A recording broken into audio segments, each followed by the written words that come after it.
morning, children. Welcome to the class. I hope you all have purchased the books. So once if I come to know that you all have purchased the books, we can start up the classwork, children. Okay? And please confirm with your friends whether they have purchased or not, and let me know the number of students who have purchased the books, because you have your own groups, no, isn't it? Just let me know. Is it clear?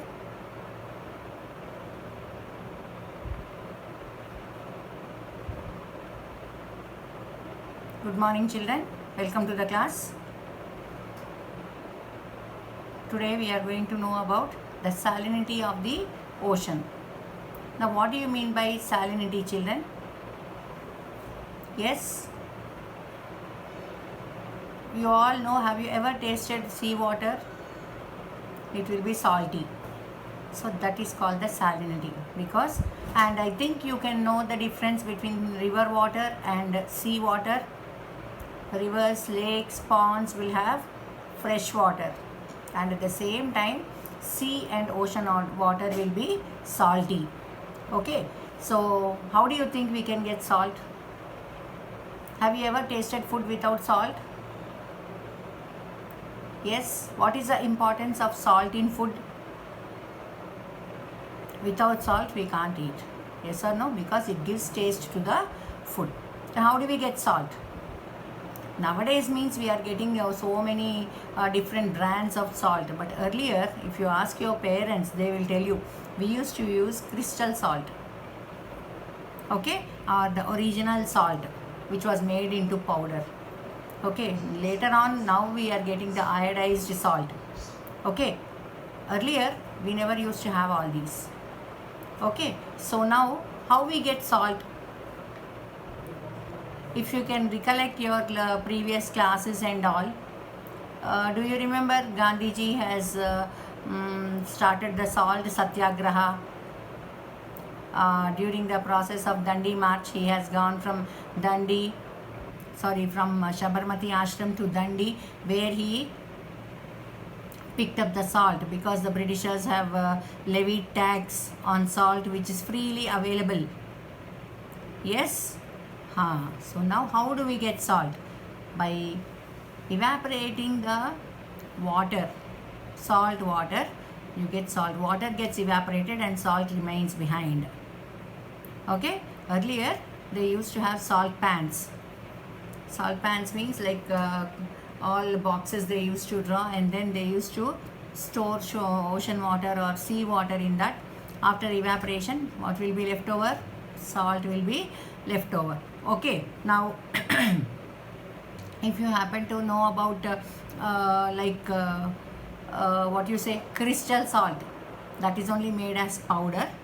Okay, it is available in crystal form, and then it is being powdered, and later on we have this iodized salt, children. So how do we get this salt in the water? Now I told you, the rocks and all which are on the surface of the earth, they get exposed to air, they get exposed to rain, sunlight, they get weathered, isn't it? When you have rainfall and all, for hundreds of years in the weathering process, the rocks will have minerals. Yes or no? They will be collected down, okay, and they are being brought in the water, and and you all know rivers join the seas, so thereby you have the salt content. And even in the oceans also you have minerals. Due to that, salt content will be more. And normally you all know the salt which we use, what is it called as? Sodium chloride. Yes, the percentage of sodium chloride will be more in that, but if you take fresh water, it will be only 2%, children. Okay, you don't even feel the saltness in fresh water, and salt water we can't even drink, isn't it? We can't even taste. Okay, so now we are going to talk about salinity of ocean, how to measure and what is considered as salinity.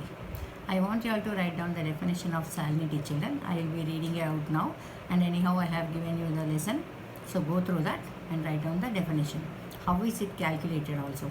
So here we have about Salinity is the term used to define the total content of dissolved salts in seawater. Specifically, why are they telling sea water or ocean water? Because they only contain salt. Okay.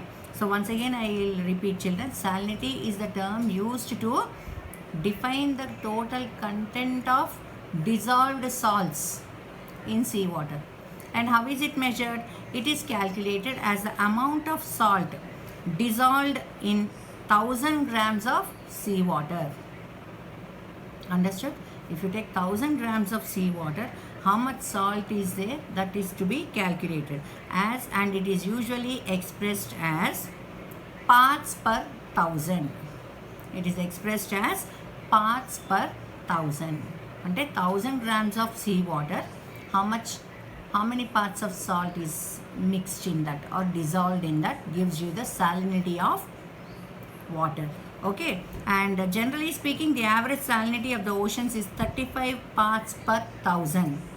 Understood? And that means 35 parts of salt in 1000 parts of water. Okay, and all seawater contains large amounts of dissolved mineral matter, of which sodium chloride or common salt alone constitutes of 77.8%, 8 parts per 1000 parts. Is it clear? So how much is sodium chloride present? 77.8 parts per 1000 grams of water.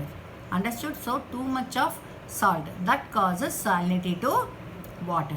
Okay, and now we are going to discuss about what causes salinity or how and why ocean water is salty. And one more thing, children, I just wanted to tell you all is, now see the factors affecting salinity on the surface layers of the ocean. Okay, so what causes or what affects? So ante at some places or in some seas the salinity will be less, and in some seas salinity will be more. Okay, I'll give you an example like Arctic Ocean. You all know frozen ice or Arctic pole and all we know, isn't it? So that is fresh water, children, which is being frozen. Okay, so when that water melts in the Arctic Ocean that joins the Atlantic Ocean, okay, so there the percentage of water will be, the salinity of water will be less. Understood? You have Baltic Sea. Do you remember Baltic Sea? I showed you all in the map. In the Baltic Sea also salinity will be less. Why? Because Arctic Ocean water will be joining in it. Understood? Evaporation and precipitation. The first factor which affects salinity is evaporation and precipitation. You all know evaporation. Evaporation means where temperature is more, where sun's heat is more, evaporation will be more. So as the water is getting evaporated, the salinity in the water increases. Because water, when salt cannot be evaporated. So water is evaporating, then what is left behind? Salt. So when near the places where temperature is more or near the equator, what will happen? Salinity will be more because water gets evaporated more.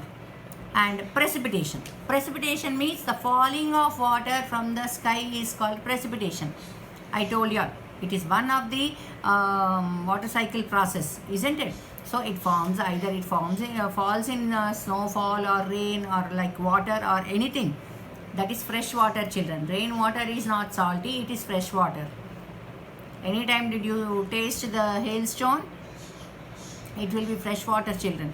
So what is happening? Where rainfall is more, where precipitation means rainfall only. So when rainfall is more, salinity will be less. Understood? Because fresh water will be joining more and more. Okay, so here in coastal regions, by the fresh water flow from rivers and in the polar regions, that's what I told you. In coastal regions, what is happening? The rivers are joining the seas. So to some extent, try to imagine, children, supposing the sea is there and the river water is joining the sea. So when the river water is joining, it pushes back the sea water because the river water is joining. Okay, there the salinity will be less. Okay, there the salinity will be less, and that is by the fresh water flow and rivers. And in the polar regions, that's what I told you. Polar regions means ice is fresh water, children. Okay, and then by the process of freezing and thawing of ice. Thawing means melting of ice, and winds by transferring water to other areas. This we all know. And then winds by transferring water to other areas means you all know, children, this icebergs will be floating in water. That is all fresh water, children. They will be dragged away from one place to another. And then the ocean currents. The ocean currents means nothing but the movement of water. This will be learning about ocean currents in the next class. What are ocean currents and all. So one thing I can tell you all is ocean currents are nothing but the tides, okay, which we have high tides and low tides and all. So, and here in the box it is given high salinity in water bodies. It is in Antarctica, children. It is, and Lake Repta, Senegal. Senegal is in Africa. Lake Vanda, Antarctica. And then lowest salinity in water bodies is Baltic Sea and Hudson Bay. Hudson Bay is near North America, children. Okay, and here they have given Antarctica, like it is 440 parts per thousand, and Senegal is near Africa, I told you, near the equator. So Antarctica, why? Because we have the oceans like Pacific Ocean, Atlantic Ocean and Indian Ocean joining, so salinity will be more there. Okay, and normally there is a see, give reasons for the low salinity of Baltic Sea. I told you, you have Arctic Ocean water joining into the Baltic Sea joining into Arctic Ocean, and because Arctic Ocean is a freshwater ocean, so automatically what is happening, it is always frozen, so Baltic Sea salinity is less. And isohaline, we all know isobars and all. What are isobars? Water isobars means the lines joining the places having equal atmospheric pressure. Okay, so isohaline is a line joining the points in the ocean having the same degree of salinity. You know, counter lines and all. Yes, lines joining the places of equal heights. So in the same way, these are the lines joining the ocean where the salinity is same. Okay, children, so read and then just try to find out all the oceans and seas in the world map. Okay, just try to identify, and tomorrow we will be discussing about ocean temperature and then ocean currents. Understood? So now, even before going into the ocean currents, what I want to tell you is just to make a list of uses of oceans, children. How are they useful to us? Okay, we will go in a slow pace only, no problem. So for now it's enough.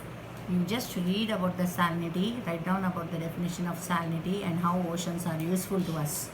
Okay, and at the same time, I hope you have purchased the books. So just let me know the number of students who have purchased the books. Okay, so that we can start up the classwork tomorrow. How to do, what to do, we will discuss tomorrow. Is it clear, children? Thank you.